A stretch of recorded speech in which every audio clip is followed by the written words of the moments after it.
Welcome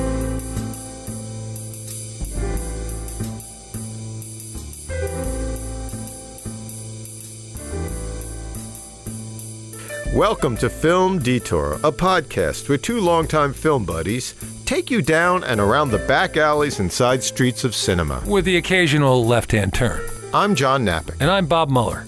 So let's go. John, you ready? I'm ready. Let's hit it.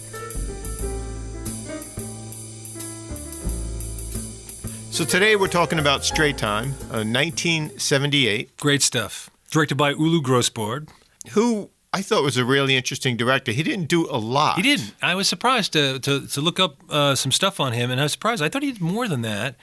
He did True Confessions with Robert De Niro and Robert Duvall, and he did Falling in Love with De Niro and Meryl Streep. Yeah. He did theater. He directed American Buffalo by David Mamet, and he did an earlier Dustin Hoffman movie called Who is Harry Kellerman, and why is he saying those terrible things about me? Yeah, he plays an actor or something? Or He's a rock star. A rock star.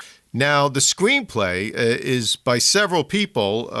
One of them is almost the subject of the movie, this man called Edward Bunker. Yeah, it's based on his book, No Beast So Fierce.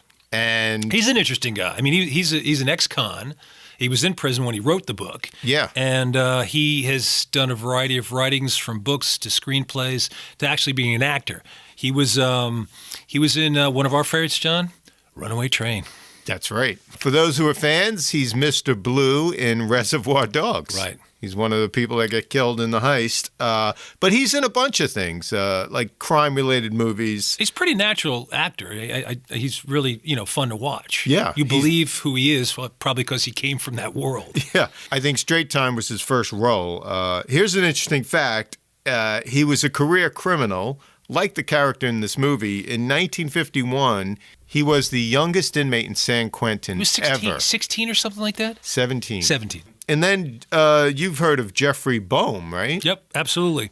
One of my favorite screenplays was his adaptation of The Dead Zone. Yeah, it's a great adaptation. Yeah, for David Cronenberg, great director. Absolutely. And he also did, believe it or not, Indiana Jones and The Last Crusade. And another interesting kind of horror film, The Lost Boys. He got around. He did. And one other co-writer, Alvin Sargent. The music is by David Shire.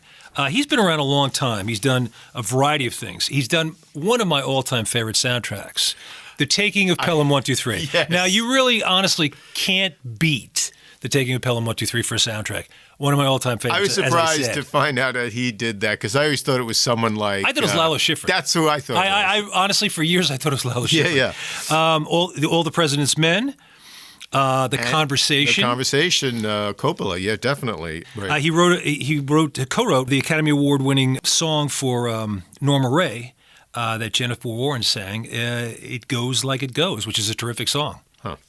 And he also did the music for Saturday Night Fever. I know the Bee Gees did a lot of the music and other soul artists, but he did the music for in-between. Like interstitial music. Right, transitional music, whatnot. Gotcha. Mm-hmm. Oh, interesting. Another 70s and 80s icon for me, the cinematographer, Owen Reutemann. Oh, my God. I mean, every film we've loved in the 70s, it seems like he did, starting with The French Connection. Absolutely. Network. The Exorcist. Taking of Pelham 123. Pelham. 3 Days of the Condor. I love 3 Days of the Condor. Mm-hmm. He did True Confessions. He did The Stepford Wives, The Electric Horseman, and he also did The Heartbreak Kid. Right. I love that movie. Very funny. Elaine May directed it. Oh, Sybil Shepherd. Sybil Shepherd. Yeah, and Charles Grodin. Charles Grodin, right. But what's interesting about this cinematographer, Owen Reutemann, is he does a lot of different styles. I really love, and it's in this movie too, his kind of, you see it in French Connection, it's almost like a documentary style. Yeah, it's very naturalistic. Really naturalistic. And one of the scenes I remember from The Exorcist, I know there are a lot of special effects and whatnot, but there's a scene, very subtle, down the basement. Yeah. And it's kind of lit by one bulb. Yeah. And it feels really natural. Yeah. It's really great stuff. And the reason for me that film is so scary is it seems so real, because it looks real. It doesn't look like it's lit as a horror film. Right. But he also did things like Tootsie, which is kind of big movies. Big time movie, right. Yeah. So, and I want to call out one other person. The two editors on this were Sam Osteen and Randy Roberts. But Sam Osteen is, again, one of those editors who's done practically every movie you could think of in the 70s, starting with, in the 60s, Who's Afraid of Virginia Woolf.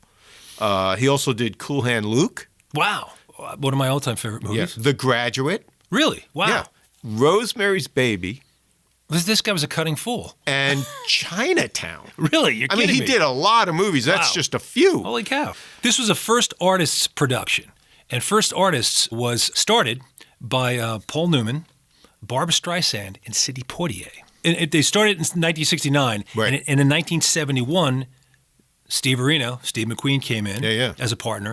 And in 1976, Dustin Hoffman came in. So that's why this ended up becoming a First Artist thing. The interesting thing is it's part of Warner Brothers. Yeah. And they basically said, you can do whatever you want if you do it for about $3 million plus. Right. Maximum. Right. Which back then was a pretty good chunk of money Sure, for a but film, for Warner but it Brothers, wasn't they a said, big you know, budget. you can do what you want. You're enough star power. Right. You have the clout, but you got to keep it within that budget. So when you look at Straight Time, it doesn't look like a low budget film, but it's tight. Yeah. And it's not flashy, and it doesn't have a whole bunch of stuff going on. It's really, which adds to for me, the quality of the film. Again, this film has a kind of very natural documentary-like feel, and it works for the story, which we will get into right now. I mean, starring Dustin Hoffman, which I have to say, of all the Dustin Hoffman films, this is like one of the top, I'll say, 3 for me. I absolutely. love It's the most unusual role I've ever seen him in, aside from maybe Straw Dogs. Yeah. But he's so different in this. He's almost unrecognizable in a lot of ways. He's like a real person in this. He's got this temper that you can't believe, and you don't normally see Dustin Hoffman in that way. You know, that really horrific temper. I think he was coming off of Marathon Man, which is a great movie, but it's kind of an action film. It's a big movie. And you see him, he just looks like some regular Joe. He's got long hair, he's a little scruffy. Mustache. It's a great role for him, and he's so real, and he really takes over this role. You just feel this is the guy. You don't see Dustin Hoffman. Well, let's just talk about the films he was in prior to this movie, since he's done so many. Oh, my God. So, like, his earlier film was what? Well, obviously The Graduate, we know that. He also did Straw Dogs with Peckinpah. Yep. He did Papillon with Steve McQueen. Little Big Man, directed by Arthur Penn. And, of course... All the President's Men. And I'm Walking Here. Midnight Cowboy. With John Voight. Good old Ratso. So, yeah, and leading up to, as I said, Marathon Man, which went right into this film. So, I mean, he's had a long career after that, obviously, but also what a start, right? For his first 10 years, wow. Also starring Theresa Russell, the beautiful Theresa Russell. She was about 21 years old. Her first movie was The Last Tycoon with De Niro. Right. She looks like she's right off the bus in this movie. She's so natural, so fresh. She looks natural. She's a classic 1970s blonde, hair part in the middle, but she just has the ivory girl look. She looks beautiful, and she does an incredible job in this. Very naturalistic acting. She did a lot of different stuff for her husband to be, Nicholas Roeg. She did Bad Timing, A Sensual Obsession, which is it's a really crazy movie. It's a really weird movie with Art Garfunkel starring in it, in a very strange role for Artie. Another movie, Insignificance, a section of Aria, where they had all the different directors do those different... And did she do Black Widow? She did Black Widow also, yeah. Right. That was one of the few things that Nicholas Roeg didn't direct. We got Gary Busey. Gary Busey. I dug up a couple bits on him, and he had a bit part in, get this, John, in 1968, he had a bit part in Wild in the Streets. Oh, wow. Yeah. He was also in The Execution of Private Slovak. Oh, really? Yeah. I always think of Martin Sheen as the first thing I think of. Yeah. But he's in that too. And, of course, the Buddy Holly story. He's great in that. And he does his own singing. I mean, I love him in that. He's terrific. Well, he was a drummer in some bands, something called the Rubber Band. Oh, really? And he's a drummer. He's technically a drummer in this movie. He is. He's got a drum set in the garage. Drum set in the garage. He's going to break it out. He's a wannabe drummer in the movie, but he did play on some Leon Russell recordings. And then, of course, the great Harry Dean Stanton. Oh, my God. Bless his soul. He goes pretty far back too, John. I mean, it's too much to list. No, I can't list all his movies, but I'm just going to throw some stuff at you, and you can cut me off anytime you want. He did Adventures of Rin Tin Tin, The Rifleman, Alfred Hitchcock Presents, lots of TV, The Untouchables, Adam 12. In a future episode, we'll talk about a Western he was in, Ride in the Whirlwind. Yes, he's terrific in that. Very early movie role for him. And Cool Hand Luke. Cool Hand Luke, The Godfather Part 2. Missouri Breaks. Alien, of course. Alien. That was kind of a breakout role for him as a star, I think. Paris, Texas. Paris, Texas. What a great movie. Last Temptation of Christ. Yeah. That's actually one of my favorite scenes in the movie that he's in. He's basically just giving, Jesus some shit. He's just a guy. Right. He's a guy in the Christ story. Yes. He's also one of your favorites, John Dillinger. Oh, right. And he's in Wise Blood. Really a workhorse like no other. And he was in Big Love. He's the leader of one of the Mormon clans in Big Love.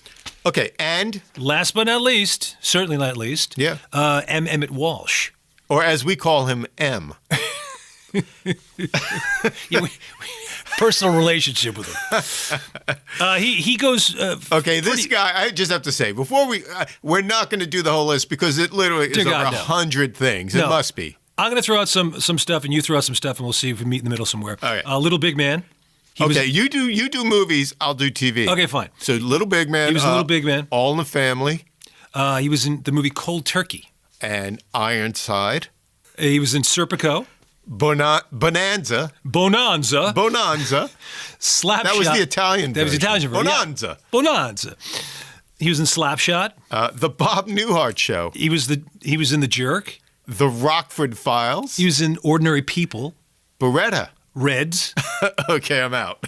Blade Runner, Silkwood, Blood Simple, and Critters of all movies. Right. A lot of people, I think, will remember him from Blood Simple because he had such a big role in that. And that was kind of a breakout, too, in a way. Yeah, but he's always been a great actor. I think they custom wrote that for him. Man. Yeah, it seems like it. Yeah, it was a perfect role for him. Yeah. He plays a great son of a bitch. And we'll in this movie, it's a custom role. It's a perfect movie for him. Absolutely. And, of course, there's one other person in this, a very young Cathy Bates. She's young. She looks very natural. Her acting is terrific, and she's very skinny in this. Yeah. She's almost unrecognizable how we came to know her later in life. She must be like under 25, I guess, or maybe around that. Who knows? But yeah, she looks like she just walked in off the street, and she's so natural. She's really great. Yeah. I really love the opening. You have this wide shot of the prison, and this blue pickup truck pulls up and around and into frame. And then we see cuts of people waiting to pick up whoever they're going to pick up in the prison. And it's real people. Yeah, that's the neat thing about it. It is real people. Yeah, they look like they're just real extras. There's no way they got them in casting or anything because they look like real people, for sure. Yeah, it kind of sets the tone for the whole movie because right away you think, okay, this thing looks authentic. You have this woman with a kerchief on her head. Yeah. And she has these cat sunglasses, and her breath is steaming up the closed window in her car as she waits there for who she's waiting for. And then the Spanish family, I love. Yeah, I like the Mexican You got the mother, family. and you got two boys, waiting outside for their... Looks like their father coming out with... And what I love is just the older boy standing there, and he's just zipping his jacket up and down because he's bored. He has nothing else to do, so he's entertaining himself with that. And here they come out, the prisoners, whoever's being released that day, and you see the Mexican father. You see three different guys. Yeah. And amongst them, you would never recognize him as who? It's Dustin Hoffman. Yeah. He's the first one in line, and he just has this presence about him. His eyes have this really cold, hard, kind of a dead quality to them. This is not Benjamin Braddock. Yeah. This is a totally different Dustin Hoffman than we've ever seen. Cut to him on a Greyhound bus at night. He's in the big city, which we learn is L.A. And again, he gets out. He's walking around. Same I love kind the music. Of feel. I love the David Shire music. Soon as he gets off the bus, that's when the music actually begins. Right. It's great. Kind of interesting. It's a great piece. It's a really jazzy piece by David Shire, and it gives you this feeling of okay, what now? As he's walking around the city, they cut from location to location. He stops at the hot dog stand. The whole scene has a Robert Frank feel because just the faces, right? As you said, at the hot dog stand. I'm not sure who was sitting in the background there. It could have been a guy. It could have been a girl. I think it was a woman. I know you're saying the lady in pink. Yeah, she had like pink bow in her hair. Strange-looking person. Just an odd-looking character sitting Full at the cover, counter white of a hot dog stand. Right. And Dustin Hoffman's getting a hot dog. Well, what's neat about this scene for me is he comes up to the hot dog stand. He's just standing there. He doesn't quite know what to do. I mean, it's been a long time since he's ever had to make a decision for himself. So the guy comes up to him and says, what do you want? I'll have a hot dog. And he says, you want everything on it? And he goes, yeah. There's no real thought process. Yeah, just give me whatever you got. He takes the hot dog. It's not stealing it. He's just not used to this whole thing. And he even seems to have trouble handling the money. Yeah. Which I thought was really fascinating because he's not dealt with money for years. Right. He's not dealt with, going up and buying something for years. So it's really awkward. That's an important thing. Like he does step away, as you said, and he forgets to even pay. Like he's not used to that. There's one thing he does do, John, that you never do to a hot dog. You put mustard on a hot dog. He put ketchup on? on? Ketchup on the hot dog. I noticed that. Right away, he's got to be out of sorts. 65 cents for a hot dog with everything on it. Can you beat that? He's walking around, and then he gets to this payphone. Right. He says his name, Max Dembo. Max Dembo. And we learn he's calling his parole officer. He's right off the bus. He's got to kind of report right away. Earl Frank. Yes, Earl Frank. And, of course, it's an answering service, so he leaves a message, which is odd, I thought. Like, wow, you're just off the bus and you have to make this call. I guess you got to say, I'm in town. They want to know where you're at right away. All the time. I mean, constantly, under surveillance. Yeah. So the next day, the bus pulls up. He's on some kind of highway, and this old couple, again, real extras, waiting for the bus to get on. He gets off, and we find out he's going where? To the parole office. It says California Department of Corrections. And what's funny is he gets off the bus, he's looking around. It's a mall. It's like a strip mall or something. It's an actual mall. It's an actual mall. And I'm thinking, is it inside the mall or something? Yeah. Well, that's California, right? Yeah. And you must think, like, how far did he have to go on this bus to get here? He's looking around like, has he ever seen a mall? I don't know. Right. He seems disoriented to the max. Yeah. He really does. And his parole officer is played by M. Emmett Walsh brilliantly. Yes. He plays the best son of a bitch you're ever going to want to see. Well, right away, as soon as he shows up, he says just starts grilling him. Well, he says, You're late. You're late. You're late. So right away, I feel uncomfortable because I know this is a bad opening for this guy, and the guy is going to be a ball breaker. Yeah. And I don't know if you've ever been to L.A., but, bus rides are freaking long. It's a huge city, and they don't come often. So, of course, he's late. He's got to get there by public transportation. Yes. And then he asks him, like, where did you stay last night? What did you do last night? What'd you do last night? Oh, I walked around. I got a hot dog, and I... Did you meet anybody? He's already grilling him. All these 1,500 questions, and of course... Where'd you stay? You didn't show up. Where'd you stay? You didn't show up. At the halfway house. He goes, I stayed at a hotel. He goes, why'd you do that? You're supposed to be at the halfway house. Already, he's like right on him. And Max is like, I just wanted to see the sights. It was my first night out. But he makes him so uncomfortable. He made me feel uncomfortable. He puts him on the defensive. I mean, I felt like I was sitting in the chair, listening to this. So Dustin Hoffman says, I called you when I got in. Didn't you get the message? Called here? He goes, no, I got I left a message with their answering service. And of course service. he didn't get the message, And he goes, didn't get it. Yeah. And Dustin Hoffman has to add, I left it. Yeah. And of course, Frank goes right away, Max, I think you have a serious attitude problem. Right. Like, what? What? I'm just telling you what I was doing. And you see Dustin Hoffman go, okay, this is how it's going to be. Right. You see it on his face. It's like, this is how it's going to be. And he's a proud guy. You could just see it, his bearing. He's going to have to kowtow to this guy, and he has to apologize. This guy's going to bend him to his will, and that's it. There's no offense. And you see the pleasure he takes in it. And it's also interesting, there are a variety of things in the office, which I thought was neat. There's a poster on the wall, and I remember seeing this in my psychology class a million years ago in high school. And it's just because you're paranoid doesn't mean they're not out to get you. But what's sad is you see Max, he doesn't really want to give in to this guy, but eventually you see in his head, he's like, okay, I'm going to have to apologize. Because he's just not going to let me go. What's interesting is he says, I don't have an attitude problem. Yeah. And the guy goes, yeah, you do, Max. So he says, all right, look, what attitude do you want me to have? Right. And he means it because he's just going to play whatever game this guy wants to do it so he can get on with his life. And he says, he's look, really trying. It was my first night out. He goes, I'm sorry. And that just cost him so much. Killed him. Yeah. And then cut to the next day, we see him walking the streets, and he finds this rooming house, the Garland Hotel. Right. Which, classic L.A. kind of rooming house. It's huge. It looks like a private house, but it's huge. And you get in there. And it looks very LA. It looks something like a Marlowe or something. Bukowski. Charles Bukowski could be down the hall there. Writing poetry. And he gets there and he's walking through the hall. The lady showing him to the room, and there's little Mexican kids playing. And so there's clearly there's all different types of people here. But it's a very low rent place. Oh, yeah. He gets in and the lady opens the door. And he's like, no sheets? There's no sheets on this mattress. She goes, no. So he's out of luck. He's going to have to buy some sheets in addition to this. But he makes the deal with Emmett Walsh that he can stay in a place like this if he calls him, tells him he has the place, he'll come by and visit him and stuff, and he has to have a job by the end of the week. He has to get a job by the end of the week. He's really pressing him here. Yeah. So he goes to an employment agency. He just cut, and he's right there. Yeah. We see him typing away. Yeah. And he's doing kind of a hunt and peck. Well, not a hunt and peck. He's got his hands going, moving and whatnot. And I thought he was doing pretty good for an act. Maybe he learned in jail.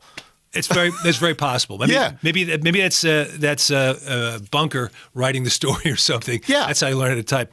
But we hear a buzzer go off. Yeah. And we see this young girl come up and say, time. And he's not paying attention. Right. And she says, time. I think he's paying attention. He's just trying to get more words in because clearly it's some kind of a test. Right. Well, he's like he has selective hearing like a dog does. He has very selective hearing. So he doesn't want to hear that. Like people I know. He has a way of doing. Is that a dig, John? No. We have a way of. He has a way of doing something, and he wants to get through this thing that he wants to do. And the girl keeps saying time. Yeah. Finally, she walks over and she just takes the piece of paper, rips it out. And this is Jenny, played by Theresa Russell, and she's very warm to him, and you could just tell that he's not used to this sort of thing. Right. It's like the first person who just treats him like a real person.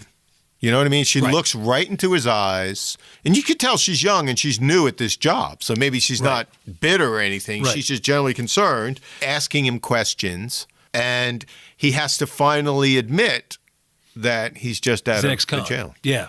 Which, she just kind of smiles at that. She doesn't get all freaked out and bent out of shape. I mean, and it's the first time we see Dustin Hoffman smile. Yeah. The first time. And it comes from her warmth. I mean, it's a great little line. He's like, all I want to do is get a job. I need a fucking job. Right. I mean, he sees she's real. Right. So he's like brutally honest. He just kind of lets it out. Yeah. No, because she's safe in a way. You know what I mean? Like, she's not like Frank who's busting his balls. She's like, she's a human being, person. but she has warmth, and that's not always what you get when you go into an employment agency. That's for sure. And it's funny. He's like, I'm not allowed to drive. I can't handle money, like in a job, like in a bank, due to parole. I mean, there's only so many things he can do. Okay. He looks so vulnerable with her. Yeah. And he's kind of fidgeting around and whatnot, and at the same time he's flirting with her. And he actually has the balls to ask her to dinner. Yes. It's really pretty fast worker. He goes back to the rooming house. And he gets on the payphone. Yeah. He makes a phone call to his old friend Willie.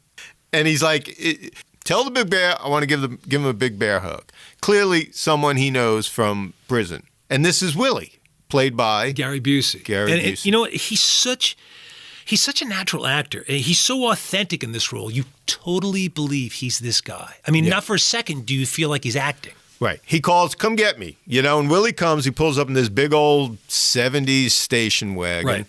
And he's young, right? He just feels young in the movie. He feels like green, young. He's like a big kid, right? That's a really good way of putting it. He's a big, like, gluten kid. And they go back to the house, and it's this little ramshackle house with the garage in the back. Right. And there's his wife, Selma, played by Cathy Bates. She has a real spark to her. Yeah. And they're having dinner. Cut to them having dinner. which is a really nice little scene. Like Max is like back against the wall. He's drinking coffee. They've eaten. And he's sitting next to the little boy. Yeah. Willie's little boy. And it absolutely looks like Gary Busey. And Yeah. there's a reason for that, because that's his son, I was wondering. Jacob. He's Henry in the movie. Yeah. And it's just kind of poignant because you could just see that. And you can actually see Max watching them. Right. Like, be a family. This is like a really domestic scene he's not been in. Right. Maybe even in his home life, he's never been in this situation. And he's just watching. He's almost like kind of happy watching them be Yeah, this he's really little happy family. to see the whole thing, the interactivity. Yeah. So Willie takes the boy to bed, and there's a really interesting scene with Max and Selma. A lot of tension. You can feel there's a lot of unspoken tension in the room. Max is not picking up on it. He's just kind of talking and whatnot. Yeah. And then Cathy Bates tells him that this is not a good idea to be here. In fact, you're really going against your parole by being here with him. So I really would like it better if you don't. She kind of hang says around. it's like bad timing. Yeah. Because, Willie has to be on the straight and narrow. Right. And Max just gets it. He just kind of gets his jacket. He starts to leave. And she says something funny. She's like, You're making me feel You're bad. making me feel bad. He's like, you're doing what you have to do. It's cool, he actually says. But it's not. It's not fully cool to him. He's just covering with it. He's really hurt. Yeah. Because he just wants to get on with his life and have a life and be connected to something more than, old inmates. But I have to say, they don't treat Selma as the nagging wife. No, not at all. You're kind of siding with her in a Absolutely. way because You have to side with she's her. trying to keep her family together, and this guy And is as you an said, ex-con. Gary Busey's like a little boy. Yeah. So he needs to be kind Right. of led and Right. kept on the straight. And there may be something about Max she knows that we'll soon learn. It's just... So, funny enough, cut to Willie driving Max home. Right. I'm like, I guess she let him do that. And he's carrying this huge plywood. Huge piece of plywood, grease marks all over it, and he humps it all the way upstairs, and he's going to shore up the bed. Because, if you've ever had a bed that's really a disaster, the quickest fix is put a piece of plywood Well, under the it. box spring on there just is like these beat up springs. Yeah, and it's going to this be, dumpy mattress. sagging down. So forget it. So he it's a nice thing he does. He humps that thing all the way up. So he puts the plywood underneath and gets it set. He's starting to put together some works for a fix for himself. Shooting up. Yeah. He starts to, it's like, what the fuck? And Max says, do you know I can get 3 years for that? Well, it's interesting. He looks at him, and right away you see Max just, boom, he gets really serious. So he goes over and just locks the door. He doesn't want to tell the guy no, which is actually pretty interesting. I think if I was him, I'd go, get the fuck out of my room. Yeah. You're killing me. But he lets him do it anyway. But it's interesting. That's the dynamic. It's like Max, the consummate pro, goes right to the door, locks it. Willie, just out there in the wind. Yeah, he would have left the door open. Oblivious. He's absolutely oblivious. And the scene, there's a nice shot at the end of that scene where Max goes to the mirror and he's looking in the mirror. He's just really serious. And in the background, you see Willie shooting up. Right. There's just some really nice candlelight. And you can just see how Max is affected by it. Well, it's bad news for him. Yeah, I mean, geez, Shouldn't be I'm doing out this not shit. even 2 days, Right. All he needs is the parole officer to show up. So we cut to them and they're on their date. They're in this, he wants to get a steak, he says, right? So suddenly they're in this restaurant. They're eating. It's a very interesting dinner conversation. The soundtrack's going, you can hear their voices, and they're panning over to what the dinner time conversation is. And he's basically telling her what life is like in prison and that you could be killed with a back of a spoon or a sharpened toothbrush. Or you could have somebody just throw a can of gas in, another guy comes by, throws a match in. It's not exactly the best dinner conversation, but he's a little awkward with it, but she still seems to have something for him. Or she gets something from him. She gets a kick out of him somehow. This guy, again, he's just institutionalized his whole life. And he's like, some guys thinks it's scarier being out here. Some cons, from what I've read before or have seen in documentaries, they basically end up going back, even committing a stupid crime to go back because there's too much out there. It's too much stimuli. There are too many choices to make. Yeah. It's easier to go back and just have everybody just kind of lay it out for you. Well, it's interesting. She's like, well, why? And he's like, because out here, it's what you got in your pocket that matters. Right. On the inside, it's only what you are. You know what I mean? Like, which up until this point in the film, you can feel that. Like, if you don't have any money on you, you don't have a real job, you're nothing. Well, speaking of money, he doesn't have enough money to pay the check. The check comes, and he's like looking in his pockets. I've had that happen before. I'm kind of thinking, okay, I have a girl on a date. Do I have all the money for me now? Oh, thank God I do. But he doesn't. Well, I was trying to do the math before that. I'm Yeah. like, wait, did he even get paid yet? No, he just started his job, and he's taking her out. Well, to he dinner. had money from the parole office. right. Yeah. So he did have some money in his pocket, but I don't think he added it up too well. Yeah. When he looked at the menu, so he doesn't have enough money. So she looks at him and says, "You got to be kidding me! You don't have enough money." So she said, "All right." Hey, what about women's lib here, huh? Why does he have to pay the whole bill? It's the way it was still done back in the 70s, John. So she helps him out. Yeah. And he goes, could you just help me out a little bit by giving me the money under the table so he doesn't look like a schmuck? Right, he has to put And you it have on this, the table. their two hands touch, and there's a real connection. Yeah, he grabs She it. seems a little awkward by it. I have to say, you do see in her a real attraction to this guy. And it's not because he's a criminal. No, or anything. there's He's not just- that. That's it's sort of just- like, he's a bad boy, and I'm really. I mean, she can sense he's like a smart guy. There's something so vulnerable in him. I Yeah, think that really. true. So he's on his way home after work, and he's got a spring in his step. He's just thrilled to death. You see him the next day. He's got this girl. Everything's peachy keen. He's just got a spring in his step. And, the world is great. Life is great. And then he gets to his door, and it's open. Dun, dun, dun, dun. Right. And it's good old M. Emmett Walsh, the parole officer, Snooping around his room. walking around, poking around. Yeah. Like, what? What are you doing here? He plays the classic smarmy douchebag. So Max comes into the room, Right. and you can see he was coming home to get ready. Right. And he's like, I can talk to you, but I have somewhere to be. And Frank's like, what? You got a date? And he's like, yeah. Yeah. And what is his reply? She white? What?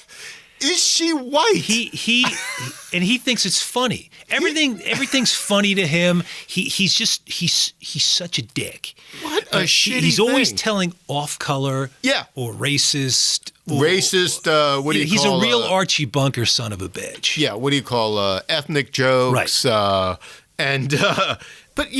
But also it's a way to needle this guy. You know what I mean? He's never has a normal conversation. There's always like some kind of needling going on. He has power over Max. Oh, and yeah. He really likes it. Yeah. You can see he likes it. He's kind of two-handed. The other hand, he's kind of tries to be palsy with him.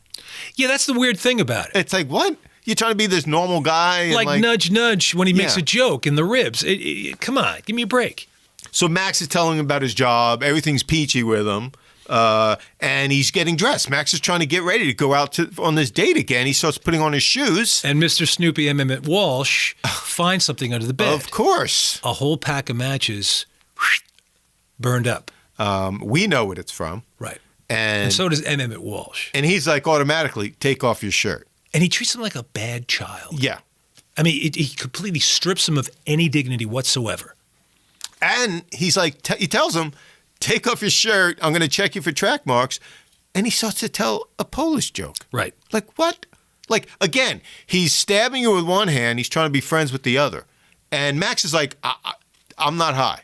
I don't shoot up, whatever. Check my eyes. Check my eyes right away. Yeah. Check my eyes. He keeps saying it. Check my eyes. You can tell. But he's checking for tracks. He's checking in between fingers, every place Everywhere. possible on his arms. So he makes the Polak joke. Yeah.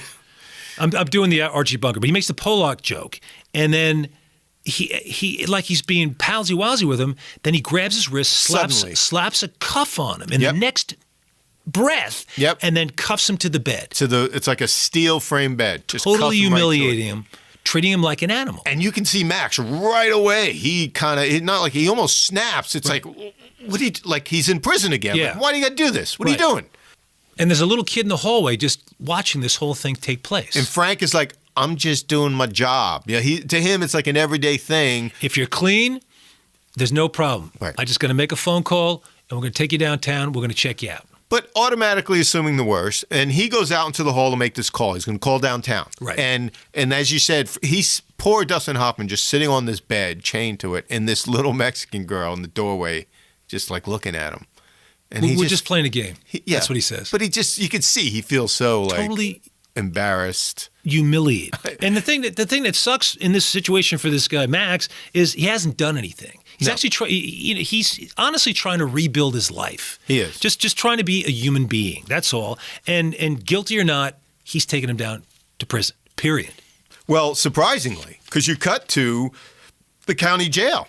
And right away, he's like, you see Max and this herd of prisoners. Horrible. Like cattle, John. Yeah, and what's really interesting, again, about this scene, it's documentary-like quality. It's like you're real there. Inmates. Has to be real inmates, It's John. real inmates. He's in line, and they're going to show you the processing. Like animals in a pen, right? Like all the different steps of processing to get, to intake these prisoners. But if you ever see them running, say cattle through some pens, and then you get to a certain section where they spray them down for lice. Yeah, but first it's like run your fingers through your hair, all together now, and you see Max knows the routine. He just like automatically complies. He's just like, it's almost like everyday business. Like, okay. I like the one guy with the big afro. And he's, kind of putting his fingers through his hair. Yeah. And the guy goes, "Is that a wig?" And he shakes his head. He's like, "Yeah, just take that off." And then they, as you said, they get naked and in line, going around, almost like a concentration camp. Goddamn! Well, that's in the that's shower, a good way of putting it. Mm-hmm. In line, one at a time. The guy's just spraying them up and down to delouse them. How can anybody survive like that? Being treated that way. Yeah. And then you get out of prison. How can you possibly act like a human being again? I just can't see it. And you just have to say, how many days do you think he's been out of prison before this moment? 3, 4? 3, 4 max. And here he is, fucking right back again. So they get him to his cell, and Max, the professional prisoner, there's an old guy in front of him going for the bunk on the bottom. Max like, that's my bed. He's at least that one's mine, partner. He's going to have at least the bed he wants. But like, only if you've been there do you know. You got to get your thing right away. Right. And you just see him settle in, his back against the bars, and he's just like, he's been here. And you just see him settle in. It's just like a caged really sad. Animal. Yeah. Like a caged animal, exactly. And then the scene comes up where Jenny comes to visit him in prison. Right. Which is a very awkward scene. She's just trying to be there for him and talk to him and make him feel better. And there's just to set the scene, there's like this glass between them, the classic glass between them. You got to talk on the phone. And she's just trying to make him feel better. Nice, yeah. Right. She said, I called and they said you were arrested, so I came down and whatnot. And like, what a girl. She comes down to the jail to check see on him. Like, not like this guy's trouble, I'm dumping him. Right. Because she sees something in him. That's how I feel. She sees something deeper in him, a sensitivity that she seems to be able to bring out. Yeah. And it's really sad because he stands there completely immobile. You can see he's turned off. Almost like emotionally, he's just turned off. Like he flipped a switch. Exactly. Yeah. And he's just standing there, and she's trying to be so nice. I felt bad for her because no matter what she does. Yeah, he's not engaging. He's just, and it's almost like, you know why he's doing it. He's just pushing her away because it's just like he doesn't want to be in this position. I absolutely believe that because he doesn't want to be in that position of her on this side of the glass. Having to see him like that. Right. He's humiliated. The last second thing, she writes her phone number down. She writes it down on a piece of paper and she puts it up so he can see glass. it. And he just says, "I got to go." And you figure, all right, well, that's the end of that. He doesn't even care about her anymore. He's just got to cut himself off. And the first thing he does when he goes back to his bunk is he grabs a pack of Camels that he's got. And he rips it open. He starts writing that number down. I'm not going to forget the number. I'm not going to forget that number. I was wondering if he was going to remember it. Like, and he had to get back to that cell. Right. And then we see some time has passed. He's got like this scruffy beard. He's in the jail. And then Frank comes. Good old Frank. And he's kind of sheepish. Your urine test was clean. like he's disappointed or something. He makes a half-ass excuse for taking so long. Yeah, I couldn't get down here. I was really busy a week. This guy's in prison. You had a really busy week. He's probably in there a week, right? Yeah, it's got to be. He wasn't that busy. He could have did it, but it was like, not today, maybe tomorrow. He just left this guy sitting there. Right. And Max is like, what, the phones break down? Don't get sarcastic with me. Right away, the guy says. And then Frank is like, I'm going to take you to a halfway house. So, they're in the car and they're driving to... They're on the highway. They're driving to the halfway house. And M. Emmett Walsh, as the parole officer, is such a dick. I can't say that enough. he's like their pals or something. Yeah. He was like He's just telling like him, being friendly. Boy, did I have a week this week. Yeah. You can't believe it. This guy was just thrown in jail by you, and you've had a week. He's had a hard week. I was missing my little girl's play. I'll tell you, my wife was so pissed off. I thought she was going to divorce me. Yeah. And Max is just giving him little answers. He's not, you can tell he's not engaged, but he's just kind of, And the radio's on, and the next thing we see is he's listening to the sports update, and he goes, shit, I had $10 on that game, and he clicks it off. He's just all over the place. Yeah. It's all about him. And then he starts asking about, well, who is that? Come on, Max. Come on. I'm not gonna do anything. I've just butted you up with this excellent conversation. Yeah. Now you're gonna tell me who shot up in your room? We're boys. And Max is like, you know, I can't tell you that. We both know someone shot up in that room. I can't tell you that. You just know. You know what I mean? But he keeps needling him. Yeah. And pushing him and needling him. Come on, Max. Come on. Just off the record. Like off it's you gonna can tell me. If it's off the record. So if I tell you now, it's off the record. Sure. And he Frank. keeps pushing it and pushing it. Finally, Max snaps. Yep. And he punches him while he's driving on the highway. On the highway. This scene is amazing. He just boom, boom, boom, boom. He's punching him in the face. Yeah. He rips his glasses off, and then he jabs him right back in. He says, "You busted me for nothing." And I always remember that line because he takes his elbow and he smashes him right in the elbow, face. and he calls him, "You punk motherfucker." and he's holding the wheel while the parole officer's sitting in the driver's seat, and they're swerving all over the place. And this guy Frank is just scared shitless. He even lets out a little scream, you know, like but he beats the shit out of him. He looks totally disoriented. So they're driving and swerving all over the place, and finally he pulls the car over. Yeah, I mean it's a really brutal scene because and it's a scary scene because you're thinking, my God, he's going to crash into somebody else. You don't know what the hell's going to happen, and just how much anger you have to be beating the shit out of the driver. I was thinking, Max, why there in the middle of the highway? He just couldn't handle himself. He couldn't take it anymore. He was just like, needled by this guy for the enough. rest stop or something. So he pulls the car over. Max pulls the car over. He gets out. He rips Emmett Walsh out, and he cuffs him. He drags him. Literally. The guy's like half on the floor. He literally drags him to this fence on the side of the highway. He cuts one hand to it, and then high up on the fence. So he's really almost tippy-toed. And to add insult to injury, he pulls down his pants. Just to add a little something extra to it. And he's standing there with his pants down. Cars driving by, beeping their horns like they're having a great time watching them. Screaming out. He says, "Stop, stop!" And every time he puts his hand up to say stop, he has to hold. He's trying to hold his pull his pants back. He's trying to put his hand over his privates. His ass is hanging out there in the wind. It's great. It couldn't happen to a nicer guy. Right. But also, from this moment on, you know, like, as soon as you do that, Max in his head knows his straight life is over. It's just, you know, whatever happens next, you know, it's done. He had to do that. Yeah. He just couldn't take it anymore.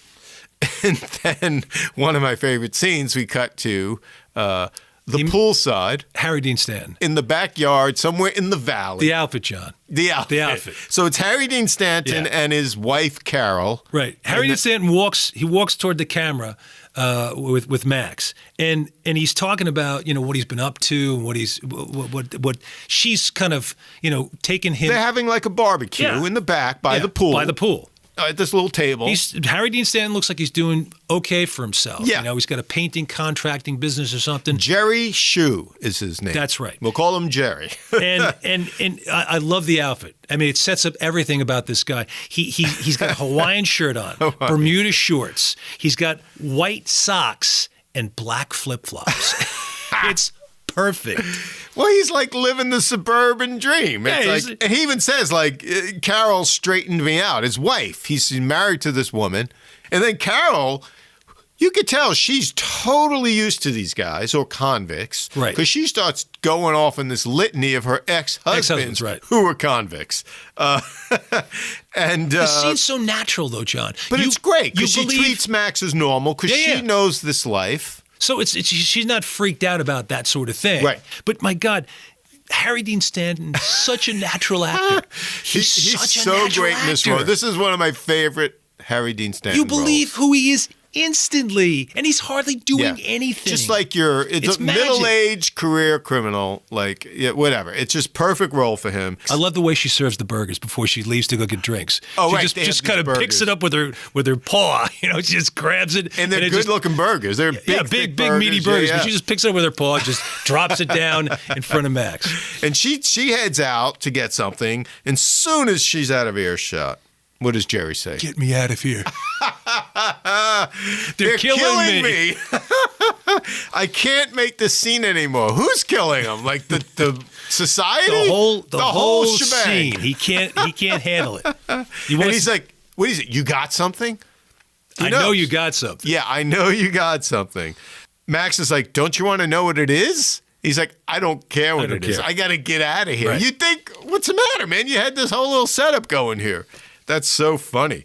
And she comes back with the guitar. She comes back with a little acoustic guitar, and that's a wonderful scene. Jerry, Harry Dean Stanton, just starts playing. What's great is it's a treat because the scene Yeah. is really natural. You Yeah. feel you know these people and they're a couple and whatnot, but you get treated to Harry Dean Stanton singing and playing his guitar. It just reminds me of Cool Hand Luke. Yeah. Right away. Hand Me Down My Walking Cane is the song. Right. He's a treat to And watch. He He's a does treat. he's really good. He nice little finger picking on Yep. the guitar, and it's Yep. his voice. Yeah, absolutely. And there's a really interesting shot. I don't even know if it works, but it's kind of interesting. Suddenly it cuts, and it's this crane shot Yes. pulling up. The lighting's a little different. It's kind of not. It doesn't quite match. It doesn't fit in with the rest of the movie. doesn't- You're right. It's the most Hollywood shot of the movie. It doesn't quite match. But I like the movie so much, Yeah. I'm gonna let it go. Well, it's fun in a way because you pull back and you see this kind of suburban setting. Yeah, this you see little scene. how tiny the backyard is and how The big the pool pool is is. just squeezed It's the into whole that It's yard. the whole backyard, yeah. And then we cut to Max and Jerry in the car at night. They're casing this joint to do this robbery. It's like kind of like a hotel or apartment building or a motel kind of place, Yes, right? it looks like a motel. You know, a couple of And you see floors. guys in the window through Right. the shade. You see poker their game. shadows going Right. back and around and they're waiting there. And you can see there's tension going on. Yeah. You get the sense Something's it's a not little like you off. saw the clock or something, but you get the sense Right. they've been sitting there for a long time. Right. And finally Jerry says, man, this is very unprofessional. And I Right. just love the way he puts that. Yeah. And the poker game seems to be breaking up. And he's like, it's too late. People are leaving. And they're missing. Clearly, they're missing their opportunity. I love the shot, though, the way it's composed. Yeah. It's this reverse shot on them, Yeah. and they're looking forward, but they're kind of out of focus. They're framing it. We got Jerry on the right and Max on the left, Right. and they're framing the whole scene. And in the foreground, we can see through the windshield Yeah. what's in focus, which is basically these Right. guys are coming out, and it's over. It's kind of ending, and Max still wants to take. He wants to go. Right. And Jerry's like, no, They're no. waiting. They're waiting for guns. Well, we don't know that because then Jerry says you can't take this without a shotgun. Obviously, you got to cover the room. Right. But Max, being Max, he just wants to go. And then we realize what they're waiting for. Like Right. suddenly, Manny shows up, and he pulls up in the car, and you can see Max is he's done. He's pissed. He walks right up to the window. And he's all excuses. Right. Oh, I got this bartender. You're not going to believe this. Max does not want to hear this. No. And he's like, "Where's the gun? Like, what did you bring? I don't have any guns with me." He's pissed off. Man, he's supposed to bring the shotgun. Did not bring it. Didn't even bring it. Like, you show up late. You should have just brung it, right? So Max is. And do you get a sense that Manny didn't even want a part of this? And Absolutely. That's just all. He didn't want to be involved. No, he just let it fizzle out. Yeah. And didn't put enough Right. work into it because he just really didn't want to be involved in it. Well, Max was certainly waiting for those guns, Yeah. and now he looks like a fool. Yeah. With Jerry, but also they lost thousands of dollars in the deal. Yeah, that Could was be- a big could be job. He was counting on $20,000. it. You can hear he was counting on it. And you see him get so keyed up. He reminded me of Al Pacino in The Godfather when Kate tells him that she had an abortion. Right. And you see him get so fired up that he just It's almost like steam coming out the ears. exactly. He's furious, and then he starts to beat the shit out of him right through the window. Right through the window. Right through the open window. Punching him. Punching him and punching him and punching him. And Jerry comes out and says, "Oh man, knock it off, knock it off. They're going to see you over here. What are you crazy?" Right. So he doesn't want to hear it. He just puts his hands up and is like, "Get away from me." Yeah. But Jerry knows him for a long time and knows how to handle him. So he takes him and he puts him in the car. Yeah. And he says, "Look, just go home." Yep. And you could tell he doesn't want to go home. He said, "Just go home. I'm going to stay with this guy. I'm going to cool him down. Right. I want to make sure that you're still on the street. I'm going to cool this guy down, and you just drive home." You hear me? He's basically protecting the guy's life because they want Max to get him. Yeah. Exactly. You hear me? You just go home. Right. And he's acting kind of like a father at this point. Just, you go home and you be safe and everything's fine. And just before Max pulls away, he goes, "Turn your lights on." Yeah. So we cut to. This is a great scene. It's a great scene.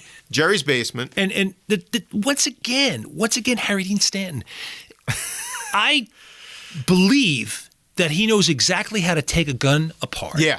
How to hone something down. He's trying to make it's in this. a vice. It's in a vice. You cut to him and he's in a vice. You see this gun there, and he's just sawing working away. away at it, he's doing something. But you totally believe that this guy knows exactly what he's doing. Harry Dean Stanton. They're clearly working on it, and you don't see exactly what he's doing. Right, because you just see this barrel out here, but you don't see the whole gun even attached to it. So you're like, I thought he was shortening the barrel, but he's not. Right, sort of shotgun. Because you still see the sight on the end of it. So I wasn't quite sure what he's doing either. And then you see him take it out of the vice. Yeah. There's no dialogue at all.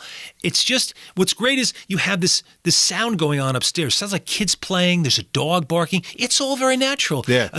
Your average Joe father downstairs just tinkering around. But this average Joe father is downstairs and he's making a gun fit probably under a coat or some sort of thing. Such a hilarious shot of the two of them. Because he starts to giggle.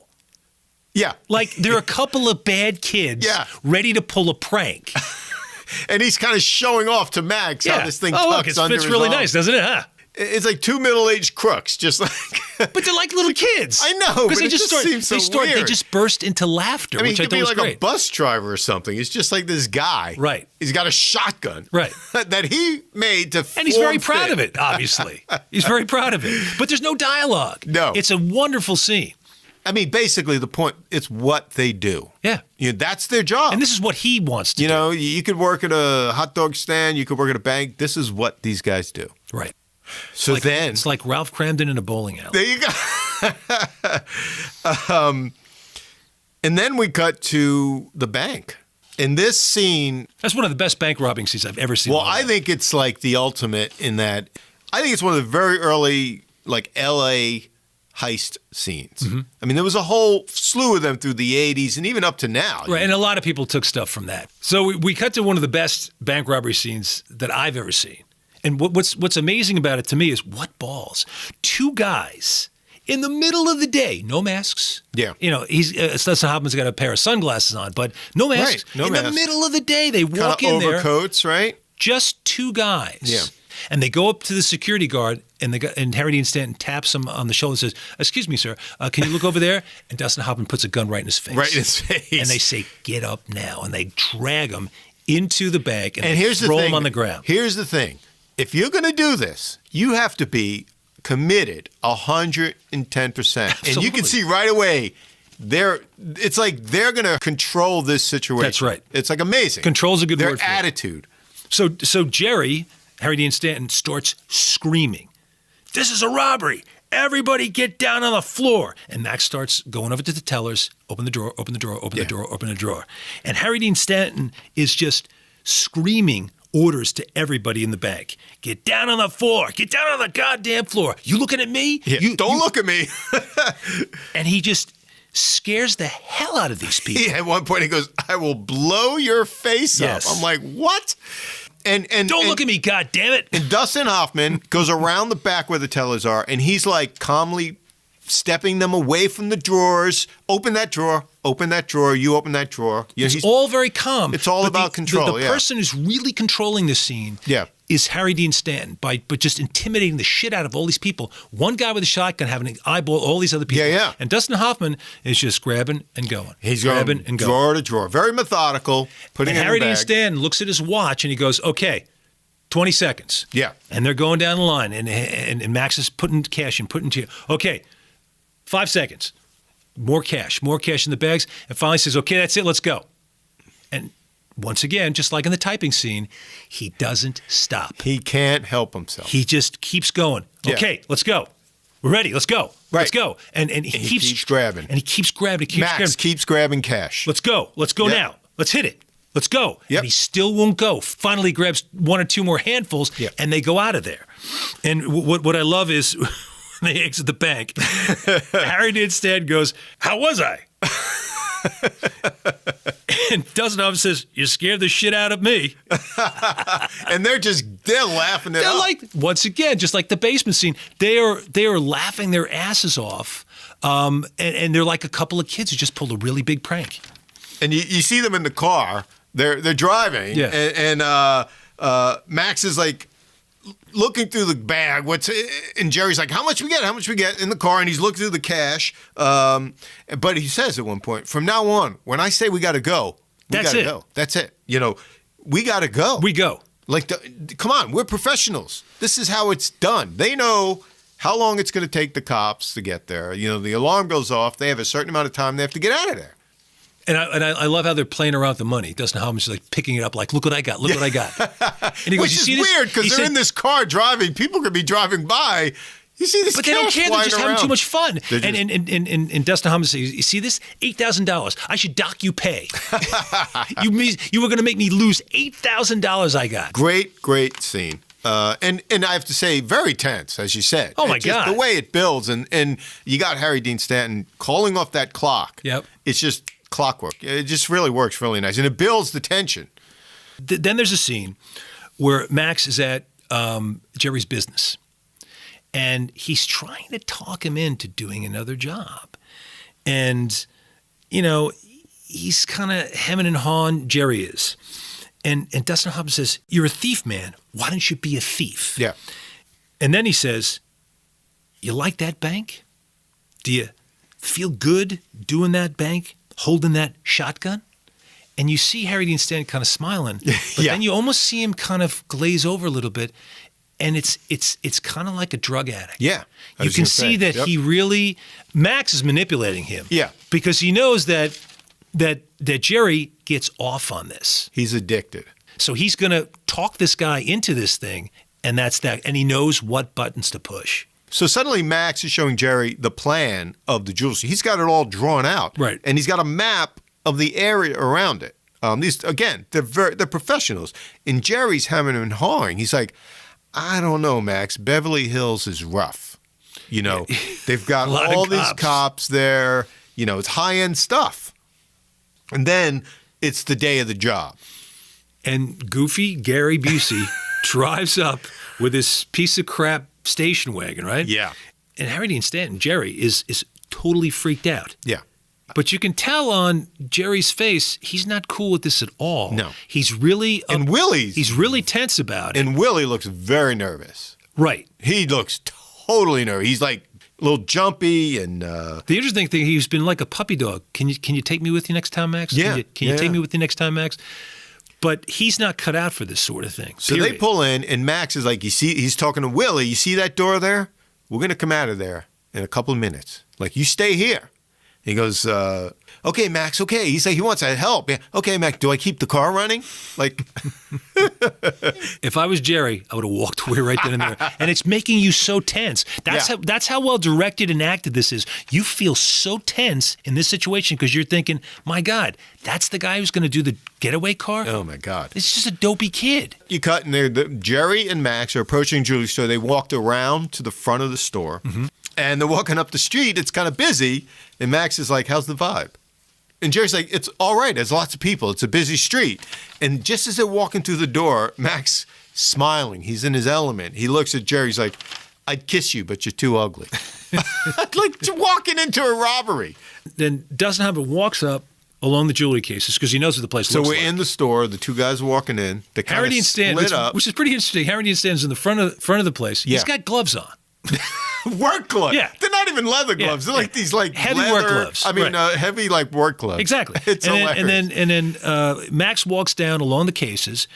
He puts the case down on a very little calmly. chair. Yeah. Very calmly. At the end of the case, yeah. He takes out gloves, the work gloves like Harry Dean Stanton has, and he takes out a hammer. And this woman goes, "Excuse me, what are you doing?" And then he takes this small sledgehammer type thing, and he goes, bang, bang, smash, smash, and people are just jumping back. Oh my God, this elderly woman was just buying some piece of jewelry or something, and she's all ready to go, and then she jumps back in horror. And Dustin Hoffman is smashing. He's going down the line of counters, right? Like just smashing all the glass, every glass, smashing all the glass. And Harry Dean Stanton is smashing the glass in the front, and he catches somebody looking at him. He says, "Turn around right now." Yeah, he's not as forceful as he had to be in the bank, right? Because he had to cover so much more area. Yeah. And then he starts working his way back, and he's grabbing stuff. Max is grabbing stuff. Jerry automatically starts going 1 minute. He starts at 1 minute. Well, what cracked me up about this, previously, Jerry just had his watch. Yeah. But now he wants to keep total track of what the time is. So he has this huge stopwatch hanging around his neck. He looks like Flava Flav. So that's great. So he's right, like you said, he starts calling out the time. So he starts at 1 minute, 1 minute. And Max is going like a bat Now, out what's of hell. interesting, Max has these work gloves on and goggles. Yes. He puts goggles on. Yes. And he has to pick through all this thick glass all this to broken find glass. the jewelry. But he's got the gloves on, so he's just grabbing stuff, probably throwing glass in there too, but grabbing a piece, But he is looking through. He wants to make sure he gets every damn piece out of there. And he's being very meticulous, Yes. going down each counter, pulling out jewelry. Max doesn't even look up. If you just notice, keeps going. He's like staring down in these counters. But that's another interesting thing. That's another interesting thing about the scene too. Is in the bank scene, it's all wide angle. Yeah. You know, it's Right, covering the space that That's a bank good point. is. Yeah. But in this jewelry store, it's more close-ups, especially from below. There's a low angle like, of Max. Like the case is POV. Yeah, you know? exactly. And he's looking right down into the camera, and it's really compact to get you a sense of what these guys are doing and how they're thinking and what their energy is at this point. But also, this jewelry is expensive. They were like $10,000, $20,000 pieces. $130,000 for a watch. He's grabbing this stuff. You know, like and he's moving. And of course, time runs out. You know, Jerry's like 20 seconds, 20 seconds, and 10 seconds. Dustin Hoffman goes, "We got time." He says, "Time's up. Let's go." There was a piece here. There was another piece here. I don't believe this. Well, it's interesting. I thought Max was almost like, was he looking for this last piece for the girl? You know, like, was he trying to find some? He just kept going at this glass. He was doggedly determined to have it. But like when you look down, when the camera reverses and you look into the case, it looks like it's diamonds, but it's all broken glass. You could hardly see the jewelry. He's like wallowing and he's through ignoring Harry Dean Stanton. Harry Dean Stanton says, "You're a child. You act like a 2-year-old child." It's almost like an old married couple or something. They're bickering between each other. But you have to know, and I mean, it's Beverly Hills. There's got to be thousands of cops out there, and there's an alarm going. The alarm's been going for 2 minutes. Yeah, so you have to get out of there. It's like. And Max just won't give up. He takes his fist. Now, this is hard glass, and Yeah. they must have had the proper glass for it. And I wouldn't be surprised if Dustin Hoffman really hurt his hand because he pounds on the glass, doesn't budge. Yeah. Pounds again, doesn't budge. Pounds and pounds and pounds. He's going to pound through that glass. And at that point, I thought maybe he's going for that watch for Jenny. Right. But it's typical Dustin Hoffman intensity. Like I said, I wouldn't be surprised if he really hurt his hand. Yeah. In fact, I heard this story years ago about him and Ulu Grosbard. And Ulu Grosbard stopped in the middle of a scene and said to Dustin Hoffman, "Look, what's more important, our friendship or the movie?" Yeah. And Dustin Hoffman didn't answer. So that says something. So we get to the end of the time. Jerry, he comes and tries to pull Max away. And Max, his arm goes up. His arm just shot up. Like, right. Get exactly. back. Don't touch me. And Harry Dean Stanton goes, "That's it. Yeah. That's the last goddamn time I'm working with you." And what's funny is as Max is finally wrapping up, he can't help himself. He grabs a woman grabs her arm and pulls her ring. What do you got there? He's just pulling her rings off. She won't give it up, which I think's kind of crazy. Cut to outside in the alley. They come out the door. Getaway car's gone. Empty parking spot. It's the most chilling scene. But Harry Dean Stanton, totally incredulous, just laughs. You know, his whole expression is like, what the hell is this? You got to be kidding me. You got to be kidding me. He can't believe it. But Max finally says, we got to run. Right. Get rid of the shotgun. Right. Because now we're on foot. You're in the middle of frickin' Beverly Hills. And I got to say, it's like, let's go. So they have to suddenly get out of here. And you hear sirens going off, and they cut through these alleys. So now they're going to go from block to block through these alleys between buildings. And you hear the police cars. They're everywhere. And you see them, they get through to the next street, and then they get to this alley, and Max starts to climb this fence. Right. In a cop car. He throws the bag over. Over the fence. He jumps over the fence. But you see that down the alley, the cop car's about to go past, and it sees them. Right. Cuts pulls back. comes Harry up the Dean alley. Stanton didn't get over the fence yet, though. He's in the alley. Right. Why, to God, he just takes a shot at the police car, Harry Right. Dean Stanton. Right. I'm going, why are you doing that? Now you're just elevating this thing, right? Like, what? You take a shot at a police car? Well, he doesn't want to get caught. That's as Of simple as course, that. Just but- doesn't want to get caught. And that's all I think he's thinking of at this point. You're like turning this situation from bad to worse, though. As soon as you shoot, forget it. Have you ever robbed a jewelry store, John? No, but if I did and a cop came at me, You won't I'm like, shoot at him. We got that. Officer, sir, thank you very much. Can you open the back door for me? Here's my hands. So Harry Dean Stanton shoots at the cop. He tries to make it over the fence. He shoots back again. The cop shoots him. Well, it's interesting. You see, suddenly we're on Max's side of the fence in the yard, and Max is like on the ground.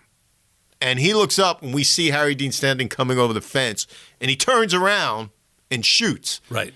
And they kind of shoot, him and the cop kind of shoot simultaneously. Yes. Almost. So the cop shoots Harry Dean Stanton. Harry Dean Stanton falls down, and Max gets up and just shoots the hell out of whatever he can get at the cop. Shoots through the fence, shoots over the fence, yeah. And then we don't hear a thing from the cop. So And we gather that the cop is. It's a really down. cool shot. We're on the ground now with Max. He's like low. He's got to crawl to Jerry, and he's looking at that fence too because you don't know what's going to come over it.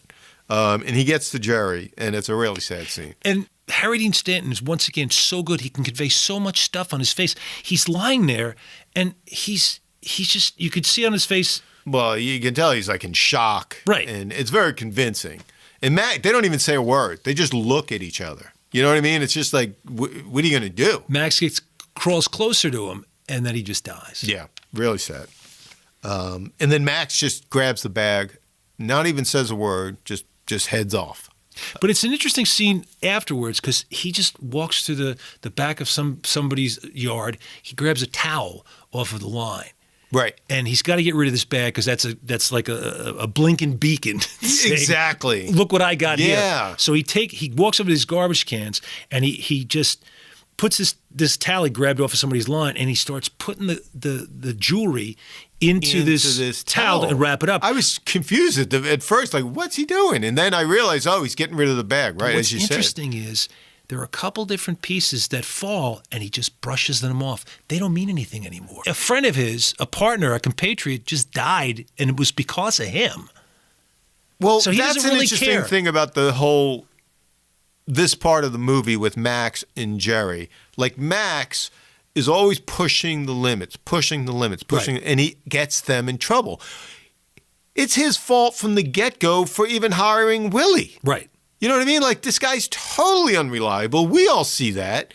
But he's got to get this job going. So he just picks Willie. Max is all energy. Yeah. And it's sometimes no brains. He's the catalyst to move these things along. And Jerry is the smarter guy because he goes, all right, we do it this way, do it this way, You do it this gotta- way. yeah, you gotta and stick to the They make an plan. agreement, but it's the same thing happens over and over and Yeah. over again. And he makes his way back to Jenny's employment agency. And he just gotta go walks now. in there. We gotta go now. We got to go. And she's like, huh? And they're driving. And she's ready. I mean, she's all in, I guess, you know? And they kind of don't really talk much in the car. And he suddenly pulls over. He says, I got to pick up some money from a friend. He just pulls over, and it's some suburban street. And then he cuts through an alley through to Willie's house. He's coming through the back way almost. Right. And he makes his way into the house. And he goes, Willie. Yeah. Willie. And you could just see he's pissed as hell. And he finds him in the back in the garage. Cowering. He knows Max is going to be looking for him. Right. And he corners Willie, and Willie's like, Max is like, what happened? And Willie's like, the alarm. It was going for 5 minutes. And what's interesting about this scene, too, is it's not some dark alleyway. It's not some dark room, and there's going to be this tension-filled fight scene or something. It's bright. Yeah. Sunny day with the birds chirping. Open garage door. Totally natural, totally peaceful scene. Yeah. And Max is fidgeting with something behind his back. But he's grilling Willie, though. Like, Absolutely. What did you do? And Willie's like, the alarm was going off for 5 minutes. And Max is like, I would have been there. And Willie's just apologizing. You can tell he's totally scared. And you really feel sorry for this big lummox. Yeah. You really do. He is a big lummox. He is. That's not going to cut it with Max, especially that, Jerry's been killed because of this situation. Yeah. So he says, all right, you know what? You did the best you could, right? Right. You did the best you could. Come on. He actually says, I shouldn't have asked you to do it. You couldn't handle it. Give me a big old bear hug. So he goes in and gives him a big old bear hug. And out from behind his back, he pulls the gun and shoots him right in the belly. Yeah. And I have to say, you never saw this gun because it was tucked. I didn't see the gun. Behind his back. It was just under his shirt. So we never even saw it. But he's fidgeting. Yeah. And it's very tense, the whole thing leading up to this. And the whole scene is tense inside the garage. But he shoots him right in the belly, and then he shoots him again. Yeah. Now, I just have to say, was this Willie's fault? This wasn't Willie's fault. No, seriously. It's Max's fault. It's Max's fault that Absolutely. They were in that jewelry store so long. Right. And if you were Willie, you would have pulled away because you would have imagined they got caught or something. So then they get back to the car, and he just starts driving. They're driving on the highway, and we hear on the radio report of the jewelry robbery. And it's almost like you could see on her face, she's not up for this. It's like suddenly it all comes crashing down because as soon as she hears about this on the radio, people are dead, how serious this is. It's not make-believe. You know what I mean? It's not. It all comes crashing down on her because she really feels the reality of this and how horrible the reality of it is. Right. No matter if she feels affection for this guy or not. Yeah. This guy just did something, really awful. And next is the roadside diner. Right. So they pull in there. There's a gas station and the's a little, it's like cafe, out in the middle diner of the desert or something. Right. And it's a cheesy piece of music. I'm sorry. really bugged with this. This one sounded like a ripoff of Dylan and the band doing "You Angel You," like an instrumental version of that. That's what it sounded like. You mean Dylan and the band weren't on a little stage in the back of the thing there? No band. No. But it was just cheesy. Okay. It was a cheesy version of it stuck in there. And to me, this is a really terrific scene because you see that they can't go any further with this thing. Right. That it's something's going to have to give on this. He's going to have to do something and get out of there. And it's a tension-filled scene, but I kept getting taken out of the scene with this cheesy ripoff of "You Angel You." But they get in there and they sit at this window seat, and it's a great setting. I have to say, you don't see the setting's great. You don't see these diners anymore. It's actually gas station diner because there's a pump out front. Right. And you got the classic middle-aged waitress. Right. Her name's probably Flo. Who knows? Max he asks the waitress, like, is there a bus that comes by here, back to L.A.? And then Jenny realizes what he's doing. I'm not going with you. And he says, no. So he gets up, goes to the car, and is going to drive away. And she comes out afterwards and says, I forgot my sweater. Yeah. And then she says to him, can I go with you? And he says, no. And she says, why? And he goes, because I'm going to get caught. And it's just a wide shot of him driving down the road. It's a very long road. It's like the classic endless road into the desert. In the desert, right? Yeah. Exactly. I love the as you're watching him drive down the road in this wide shot down this desert road. Then they have these mug shots. There are these 3 different mug shots, and we see they just appear on the screen. Right. We see Max Dembo basically how he looks now, even more scruff to his beard, which is when he just got caught. Like present day Max, yeah. Just got caught. And then we go further back and he looks like a younger Max, clean cut. He almost looks like, Benjamin Braddock with a little bit longer hair. Yeah, he's like maybe 30 or whatever. Yeah, and then it goes all the way back, and he looks like he's about 15, 16? Because 15, 16 in that one thing. Yeah. A very kind of young, goofy-looking Dustin Hoffman. And it's just beautiful because that's his whole life right there. I've always remembered this scene, and what I really love about it is you have this whole movie about this guy who comes out of prison, tries to go straight, goes back into the life, and then at the very end, those 3 shots just tell his whole life story. Absolutely. He is just a career criminal from the beginning. It's beautiful. It's almost like a Greek tragedy, right? Like his fate has been set. This is, I have to say, it's one of my favorite Dustin Hoffman. Absolutely. One of the best performances he's ever done. Yeah. And it's really, really intense, and he just plays it to the hilt.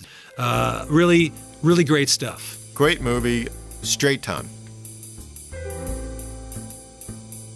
Well, that's all the time we have this week. We'd like to thank our friend Glenn Arnowitz for his music. And of course, our listeners for tuning in. So join us next week for another episode of Film Detour. If you like our show, please recommend us to your friends. Subscribe to us on iTunes, Stitcher, or Google Play, and leave a review.